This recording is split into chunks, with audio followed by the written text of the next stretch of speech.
So, who is the father of Indian Railways? Father of Indian Railways is Lord Dalhousie. Lord Dalhousie को Indian railways का जनक कहा जाता है। भारत के governor general थे लॉर्ड डलहौसी। 1848 से लेकर 1856 तक उनका कार्यकाल था। यह भी कहा जाता है कि उन्होंने 1850 के अपने प्रसिद्ध बुक मिनट्स के माध्यम से भारत में रेलवे शुरू करने के लिए ब्रिटिश गवर्नमेंट को राज़ी किया था। मिनट्स ये उनका एक बुक था। It was an introduction of railways in India. So this was the little information about the Lord Dalhousie, who was the father of Indian Railways, or Lord Dalhousie is known as the father of Indian Railways. This was the little information. Thank you very much.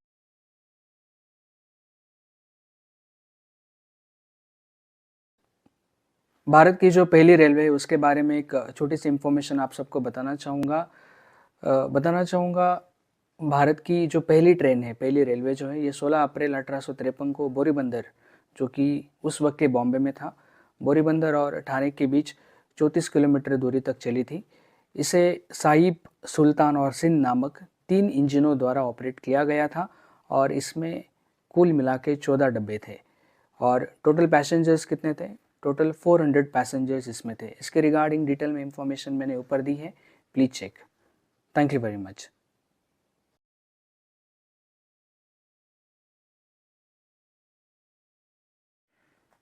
Depress classes mission society of India और depressed classes education society के बारे में information बताना चाहूँगा।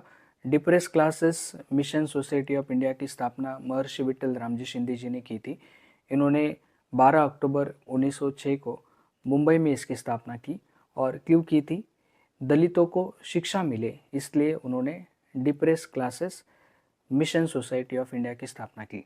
और depressed classes education society की स्थापना किसने की? डिप्रेस क्लासेस एजुकेशन सोसाइटी की स्थापना डॉक्टर बाबा साहेब अम्बेडकर जी ने 1928 में की थी। और क्यों की थी?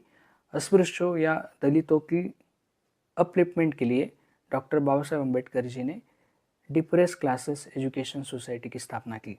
This was the little information about depress classes mission society of India and depressed classes education society. Thank you very much.